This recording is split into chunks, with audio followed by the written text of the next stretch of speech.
The weirdest thing for me being in Syria is that everyone at home has read the news or heard about all of the fighting in Idlib, which yes, is only actually about 50 miles from where I am now, and it is only in fact about 20 from when I was in Aleppo. But everyone takes that as meaning I'm in danger, I'm in the middle of the conflict, 20 miles, a missile could easily go astray and get you, and it's just not true. Syria is in fact an enormously safe country to be in. It's really well protected. There are checkpoints everywhere, there's lots of soldiers about, really friendly soldiers, might I add, as long as you're not one of the bad guys. And to be honest, it's no different to walking down the sea from this. Look at me, I'm at a beach. I'm the one actually here, I'm the one nearby all this stuff, and I'm not concerned in the slightest about my safety, whereas everybody else around the world thousands of miles away is telling me to be careful and I'm gonna die, blah blah blah blah, because they've read the news. And therein lies the issue about Syria, the complete misconception. This place is actually totally fine to be in, and I could be anywhere. Admittedly, it could be a little bit cleaner or more organised if you wanted to compare it to somewhere like Spain, but this is the Mediterranean Sea, and everybody in the world likes being near the sea. Everybody, no matter what condition the coastline's in. This is Latakia in northwestern Syria, and interestingly this was actually the first place I ever looked at when I was thinking of travelling to Syria during the civil war a few years ago. I looked on Google Maps, I went on, you know, where you drag the little yellow man and you put him in the street and you look around at street level. I did that and I showed my dad, and this was the first place I ever looked at in Syria. Now I'm here, I am that little yellow man. Look at these little dogs.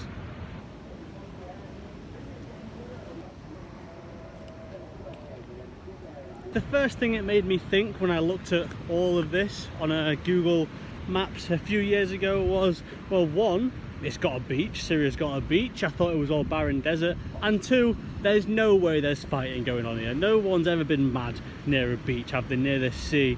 It's way too relaxing. And it just so happened that I was right, because the civil war never actually really came here. They didn't really bother, they went for the bigger cities instead, and Latakia remained fairly untouched. The name Latakia, by the way, comes from a guy called Salakos Nikatot. I believe it's pronounced pretty odd name. He came through in the 2nd century BC. I think he built a few cities in the area, but when he reconstructed this one, he named it after his mum. How nice is that? However, that is not when this place would have been founded. It was first inhabited, in fact, in about the 3rd millennium BC, and we're along the coast. It was about 5,000 years ago. Of course, it was our mates, the Phoenicians, that were here first. And if you've seen the Byblos video, you're probably sat there right now thinking, ah, bloody hell, he's gonna go on about the Phoenicians again. Here we go. But you'd be right, actually. I am gonna do that, just not yet. I don't actually know if this is like a real train track or it's been deserted or what. I don't know if they still use it. I think I'm gonna get off it though.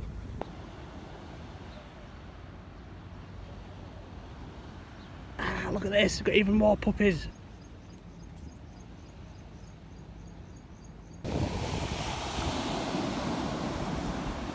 Isn't this bit lovely? It is a bit windy, hence the earphones, but now that we're sat in a good little spot, we've got some sand to draw on, and I have in fact acquired myself a stick. We can go through exactly how the alphabet was formed by those crafty Phoenicians that we touched on in the Byblos video.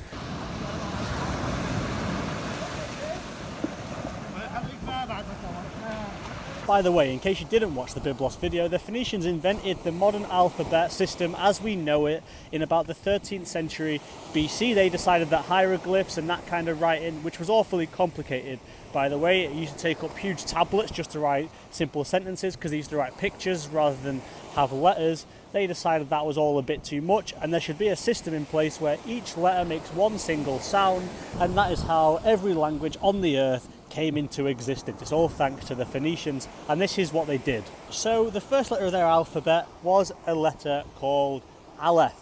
It looked, and still looks, like this.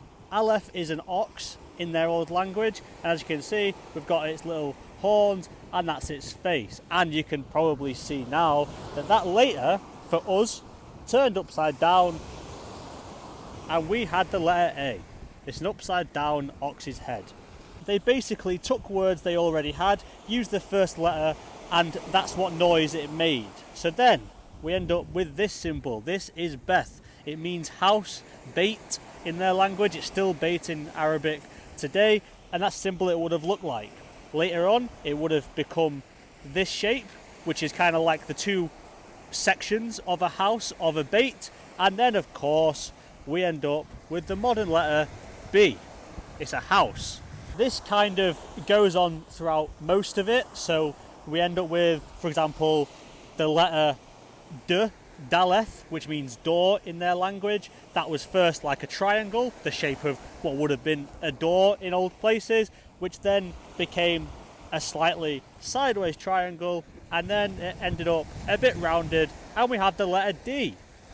We could be here for an awfully long time doing this, so I'm only going to skip through a couple of them. But yeah, this is how the alphabet, this is how it came about in the first place. This is why some of our letters look like they do today. They also had, for example, the letter Teth, which meant good. It's got a cross in the middle, which of course later did that. And then T. They also had, for instance, the letter Kof with a Q, which was the eye of a needle, which, as you can see already, later became this, the letter Q, or in lowercase that. But in both cases, they are actually still based on the eye of a needle look. That's where it came from. Anyway, I think that's quite enough of me and my stick drawn on the sands of Latakia, but that's what the Phoenicians did. They invented the alphabet. They went from hieroglyphs and really complicated drawings to making simple letters with simple sounds, and it took off around the world, and it changed the whole world as we know it and civilization forever. And this is where the Phoenicians lived, this is where they settled, and that's the kind of thing they were getting up to while they were here. Anyway, let's leave school behind and continue our mooch. This really is quite a lovely place. Latakia, look, it's sunny. Look how blue all the water is. It looks ace. This city gained a lot of importance during the Lebanese civil war because the seaport of Beirut is incredibly important, but because of the troubles there, obviously they couldn't really use it, and so all activity was transferred here, and this place became a bit of a bigger deal. This city's always been significant anyway, as it's Syria's main seaport, but with recent sanctions because of the civil war, the sanctions from other countries, there's not really any import or export happening, so it's not quite in its state of former glory, but it is still one of Syria's main holiday destinations. It's where everyone comes in summer for their beach holidays and stuff. And although where I am right now may not look very appetizing, it's probably my fault for getting so lost. Actually, there are a lot of resorts here, lots of swanky hotels, a few beach resorts and stuff, and I'm told that in summer this place is heaving. However, what this place does lack is any kind of trace whatsoever of any of its history. There's no Phoenician ruins, there's no proof of anybody really being here, there's nothing historical here anymore. And that's not because of the Civil War, by the way, because like I said earlier, it wasn't really touched. It's just a combination of time, of earthquakes, of weather, and of bad luck, to be honest. So there's nothing that old to have a look at.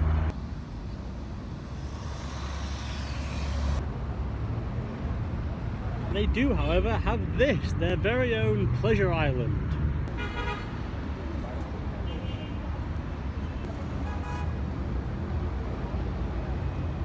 And right next to it, they've got their own little Sunday market where you can buy Adidas and Mike clothing.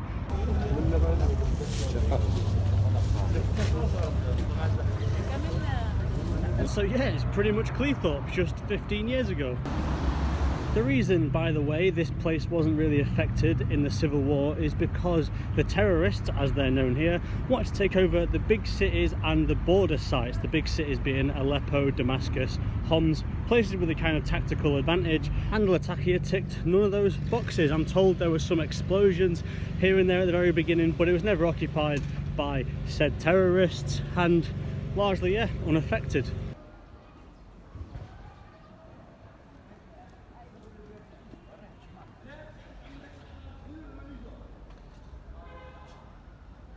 Basically, people realised very quickly that this wasn't an area of any kind of danger, and a lot of people in fact resettled here. They set up their businesses, they came from the affected areas like Aleppo, like Homs, like Idlib, and started a new life here.